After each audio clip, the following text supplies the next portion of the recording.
आज के दौर में इंसान सिर्फ वही करता है जिसमें उसका फ़ायदा होता है। बिना फ़ायदा के तो कोई इंसान किसी की मदद नहीं करना चाहता। मेरा नाम माई है। मेरी उम्र इस समय 35 साल है। मैं अपने घर अपनी माँ के साथ रहती हूँ। हम दोनों का एक दूसरे के अलावा इस दुनिया में कोई नहीं है। हम दोनों की एक दूसरे का सहारा है। मेरे पति का कुछ साल पहले देहांत हो गया था। पति के देहांत के बाद मैं अपनी माँ के पास आ गई। बचपन में मेरे पिताजी का देहांत हो गया था, तभी से मेरी माँ ने मुझे अकेले ही पाला था। मेरी शादी के बाद मेरी माँ अकेली रहती है क्योंकि मैं अपनी माँ की इकलौती औलाद थी। मेरे ससुराल में मेरे सास ससुर और एक देवर है। मेरे सास ससुर कभी कभी मुझे मिलने आ जाते हैं। मेरे पति की मौत के बाद मेरे देवर ने मुझसे शादी के लिए बोला, लेकिन मैंने मना कर दिया क्योंकि मैं कभी माँ नहीं बन सकती थी और मुझे अब शादी भी नहीं करनी थी। मैं अपनी माँ के लिए कुछ करना था, उन्हें बुढ़ापे में आराम दूँ। मेरी मन में अब तक लोगों के कपड़े सिलकर गुजारा करती आई, लेकिन आजकल उनकी तबीयत खराब रहती है। मैंने माँ से कहा कि अब आप कपड़े सिलना बंद कर दीजिए क्योंकि आपकी तबीयत खराब रहती है। मैं कोई ना कोई जॉब ढूंढ लूँगी। एक दिन मेरी एक सहेली ने बताया कि एक अनाथ आश्रम में एक औरत की ज़रूरत है। मैंने पूछा वहाँ क्या काम करना पड़ेगा। उसने कहा कि इस बारे में उसको कुछ नहीं पता, उसे भी इस नौकरी के बारे में किसी ने बताया। अगले ही दिन मैं अपनी माँ को बताकर अनाथ आश्रम के लिए चली गई।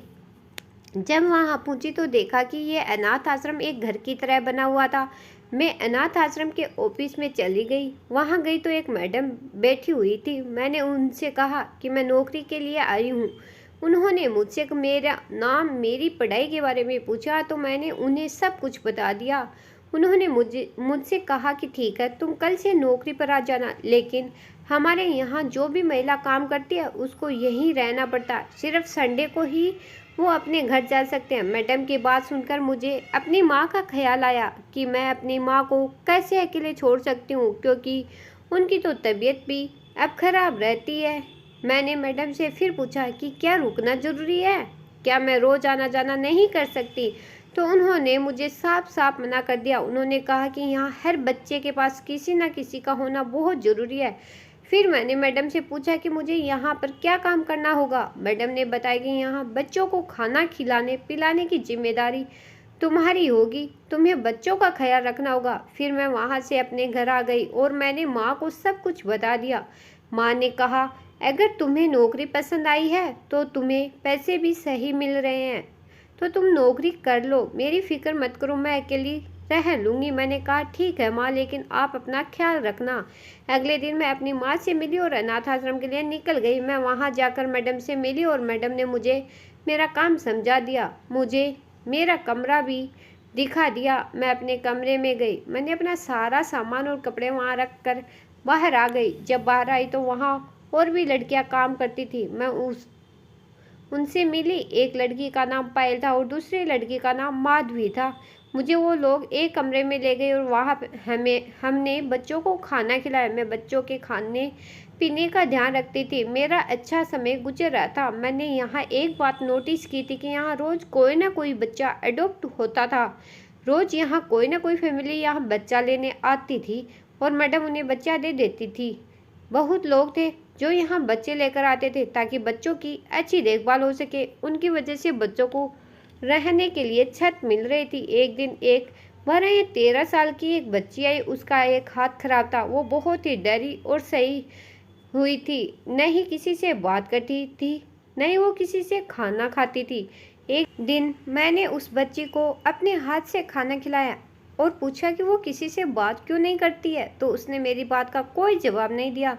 मैं रोज़ उससे बात करने की कोशिश करती थी। अब वो मुझसे थोड़ा थोड़ा बात करने लगी थी। एक दिन वो बहुत अखरी हुई थी, मेरे पास आकर बोली, दीदी आप मेरी जगह पर सो जाया करो, मुझे यह सोने के बाद बहुत दर्द होता है। मैंने उससे पूछा कि तुम्हें अपनी जगह पर क्या परेशानी होती है, तो उसने मेरी बात का कोई जवाब नहीं दिया। फिर मैंने कहा ठीक है बेटा, तुम फिक्र मत करो, मैं कुछ करती हूँ। मैंने सोचा शायद कोई बच्चा होगा जो इसे परेशान करता होगा, इसलिए उसे अपनी जगह है नहीं पसंद। अब अगले दिन फिर मैंने प्रिया से बात की। मैंने पूछा, आज तो तुम्हें नींद सही से आ गई? अब तो मैंने तुम्हारी जगह बदल दी थी। लेकिन वो आज भी बाकी दिनों की तरह उदास थी। उसने आज भी मुझे वही बात बोली, दीदी आप मेरी जगह पर सो जाया करो, मुझे बहुत दर्द होता है। मैंने उससे पूछा कि अब आप कैसा दर्द? उसने कोई जवाब नहीं दिया और वो अपनी जगह पर चली गई। अब प्रिया मुझे जब भी मिलती यही बात करती, मैं उसकी बात सुनकर टाल देती। मुझे लगा शायद वो यहाँ रहना ही नहीं चाहती हो, इसलिए वो मुझे ये बात बार बार बोल रही है। फिर मैंने सोचा क्यों न मैं आज प्रिया के बिस्तर पर सो कर देखूं, तो मुझे पता चल जाएगा सच क्या, वो मुझे क्या बताना चाहती है। हम लोगों ने रात का खाना खाया और मैं प्रिया के पास चली गई। मैंने प्रिया को अपने कमरे में अपनी जगह सुला दिया था। मैं खुद उसकी जगह जाकर लेट गई। थोड़ी ही देर में मुझे नींद आ गई। अभी मुझे सोए हुए कुछ ही देर हुई थी कि मुझे लगा जैसे किसी ने मेरे पैरों को छुआ हो। मैंने अपने पैर चादर के अंदर कर लिए और फिर मुझे एक चुभन सी हुई। मैंने चादर हटाकर देखा तो वहाँ मुझे कुछ लोग नजर आए और वो लोग आपस में कुछ बातें कर रहे थे, लेकिन मैं उन्हें ठीक से देख नहीं पाई थी। उससे पहले मैं बेहोश हो गई। अगली सुबह जब मैं उठी तो अपनी जगह पर ही थी, लेकिन मेरे सर में बहुत तेज दर्द था। मुझे अपनी तबीयत थोड़ी खराब लग रही थी। मैं उठी, हाथ मुँह धोया, नाश्ता किया और दवाई ले ली। मैं रोज की तरह अपने काम पर लग गई। फिर प्रिया मेरे पास आई और बोली, दीदी क्या आपको भी दर्द हुआ? मैंने बोला कि तुम सिर्फ बहाना करती हो प्रिया, आज से तुम अपनी जगह पर सोओगी और आज के बाद तुम मुझसे कोई भी ऐसी बात नहीं करोगी। वो अपना छोटा सा मुँह लेकर अपने कमरे में चली गई। मैं सोचने लगी कि आखिर मेरे साथ रात को क्या हुआ था, मुझे कुछ याद क्यों नहीं आ रहा। अगले दिन संडे था तो मैं अपनी माँ से मिलने घर चली गई। मेरी माँ मुझे देखकर बहुत खुश थी। मैंने माँ को वहाँ के बारे में बताया और खर्चे के पैसे माँ के हाथों में दे दिए। अगली सुबह मैं वापस अपने काम पर आ गई। वहां आकर मैंने माधवी से प्रिया के बारे में पूछा। माधवी ने मुझे बताया कि प्रिया को तो कल ही एक आदमी ने अडॉप्ट करके कर लिया है। मैं ये सुनकर बहुत उदास हो गई, क्योंकि इतने दिनों से मैं प्रिया के काफ़ी करीब हो गई थी, लेकिन मुझे कहीं ना कहीं इस बात की खुशी थी कि प्रिया को माता पिता मिल गए। यहाँ अब मुझे एक बात बहुत हैरान करने लगी थी कि यहाँ रोज़ बहुत बच्चे आते थे और बहुत से बच्चे अडॉप्ट कर लिए जाते थे, वरना मैंने तो ये देखा था कि लोग अनाथ आश्रम से बच्चा गोद लेना नहीं चाहते। अगर किसी ने गोद ले भी लिया तो वो उन बच्चों को या तो नौकर बनाकर रखते या उन्हें कहीं ले जाकर बेच देते। यहाँ तो रोज ही बहुत बच्चे अडॉप्ट होते थे। मुझे ये बात अब परेशान करने लगी थी। अब मैं जानना चाहती थी कि ये मसला क्या है, लेकिन मैं ज़्यादा छानबीन करती तो मेरी नौकरी खतरे में आ जाती और मुझे इस नौकरी की बहुत ज़्यादा ज़रूरत थी। मुझे यहाँ बहुत समय हो गया था और बच्चे यहाँ आते जाते रहते थे। एक दिन एक बच्ची मेरे पास आई जो लगभग 12 साल की होगी। वो मुझे आकर कहने लगी, दीदी मुझे अपने बिस्तर पर नहीं सोना, मुझे दर्द होता है। मैं उस बच्ची की ये बात सुनकर हैरान हो गई, क्योंकि यही बात मुझसे प्रिया भी कहा करती थी। मैंने पूछा, बेटा आपको कैसा दर्द होता है या आपको कोई परेशान करता है? क्या तुम्हें बिस्तर पर कुछ तो चुभता है? वो बच्ची रोने लगी और रोते रोते मुझे बताया कि उसे किसी ने इंजेक्शन लगाया हो और उसके बाद का उसको कुछ याद नहीं। मेरे दिमाग में ऐसी बात आई जो मैं कभी सोच भी नहीं सकती थी। मैंने खुद से ही सवाल किया और खुद को ही जवाब दिया कि ऐसा कुछ नहीं हो सकता। यहाँ ऐसा कौन कर सकता है? यहाँ तो बच्चे हर तरह से ध्यान रखा जाता। मैं उस बच्ची को कमरे में लेकर गई और दरवाज़ा अंदर से बंद कर दिया। मैंने उसके कपड़े उतार कर देखा तो उसके शरीर पर कुछ निशान थे। मैं समझ गई उसके साथ कुछ तो गलत हुआ है। मैंने उससे कहा कि बेटा तुम फिक्र मत करो, मैं तुम्हारे साथ रहूँगी। जब रात हुई तो मैं बच्चों के कमरे में जाकर उस लड़की से थोड़ा दूर जाकर लेट गई। मैंने किसी को इस बारे में नहीं बताया। मैंने अपने ऊपर एक चादर डाल ली। रात के करीब 2 बजे का समय था कि तभी मुझे किसी के अंदर आने की आवाज़ आई। मैंने चुपके से देखा तो वहाँ 2 आदमी उस बच्ची की तरफ आ रहे थे। दोनों आदमी उस बच्ची के पास गए, उस बच्ची का मुंह बंद किया, उसको एक इंजेक्शन लगा दिया। कुछ देर बाद उस बच्ची को गोद में उठाया और बाहर की तरफ निकल गए। यह देखकर तो मेरे होश उड़ गए और मैं जल्दी से उन आदमियों का पीछा करने लगी। ये दोनों आदमी वही थे जो अनाथ बच्चों को यहाँ लेकर आते थे। जब मैं उनका पीछा करते हुए बाहर गई तो मुझे बहुत हैरानी हुई कि वो दोनों वॉचमैन से बात कर रहे थे। वॉचमैन ने उनके बाहर जाने के लिए दरवाज़ा खोल दिया। तब मैं समझ गई कि मैडम और बाकी ये सभी मिले हुए हैं। उन दोनों के निकलने के बाद वॉचमैन से दरवाज़ा बंद कर दिया। मैं दूसरे गेट से बाहर निकल गई। वो आदमी बाहर मुझे कहीं जाते हुए देखे, मैं भी उनके पीछे पीछे जाने लगी।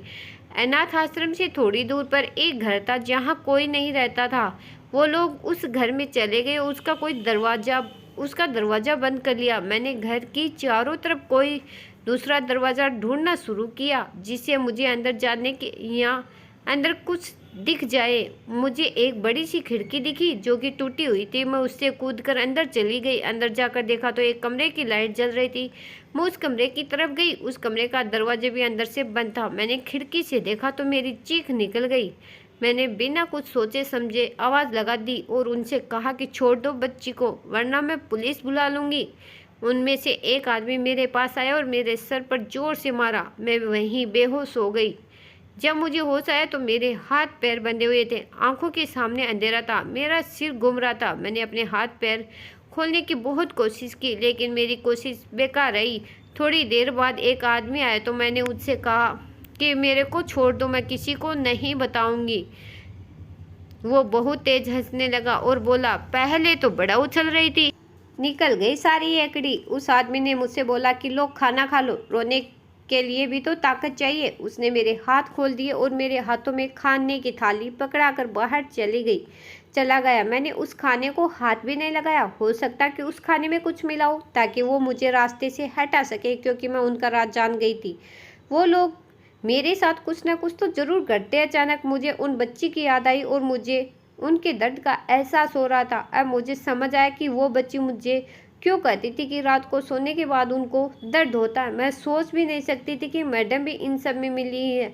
मैंने सोचा कि मुझे कैसे भी करके यहाँ से निकलना होगा, वरना ये लोग मुझे यही मार देंगे। मैंने बहुत ध्यान से कमरे की चारों तरफ देखा तो मुझे उस कमरे में एक खिड़की दिखी जो कि ऊपर थी।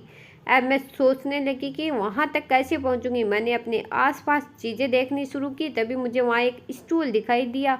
सबसे पहले मैंने दरवाज़ा अंदर से बंद किया और स्टूल को खिड़की के नीचे रखा। मैंने उस स्टूल पर खड़े होकर बाहर की तरफ देखा लेकिन वहाँ कोई नहीं था। वो खिड़की रोड की तरफ थी लेकिन बहुत ऊंची थी। फिर भी मैंने बिना सोचे उस खिड़की का कांच तोड़ दिया और बाहर कूद गई। ऊंचाई से कूदने की वजह से मेरे पैर में चोट लग गई और मुझसे चला भी नहीं जा रहा था। सबसे पहले मैंने अपना चेहरा ढका और वहाँ से निकल गई। थोड़ी दूरी पर एक पुलिस स्टेशन था।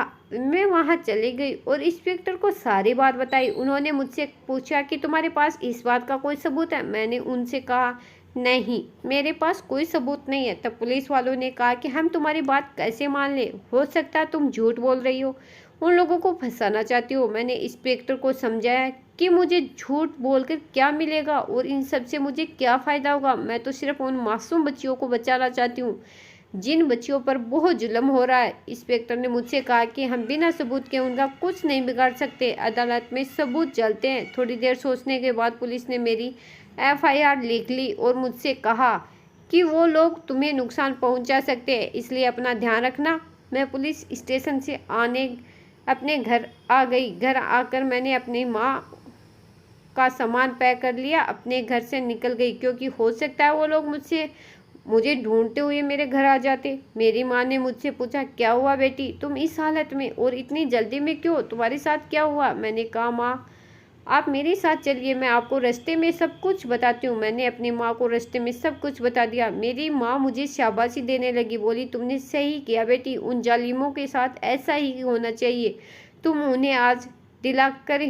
उन्हें सजा दिलाकर ही रहना। मैं अपनी माँ के साथ अपनी एक सहेली के घर आ गई। कुछ दिन ऐसे ही चलता रहा। फिर एक दिन पुलिस वहाँ भेस बदल कर गई और उन्होंने मैडम से बात की। उनको कुछ बच्चे चाहिए, उन बच्चों को वो विदेश ले जाकर बेच देंगे, जिसके लिए मैडम को मुँह मांगी रकम देने को तैयार है। मैडम ने भी बच्चे देने की हामी भर दी और ये कहा कि अगर आपको और बच्चे चाहिए तो वो भी मिल जाएंगे। पुलिस ने उनकी सारी बातें रिकॉर्ड कर ली और वहाँ से चले गई।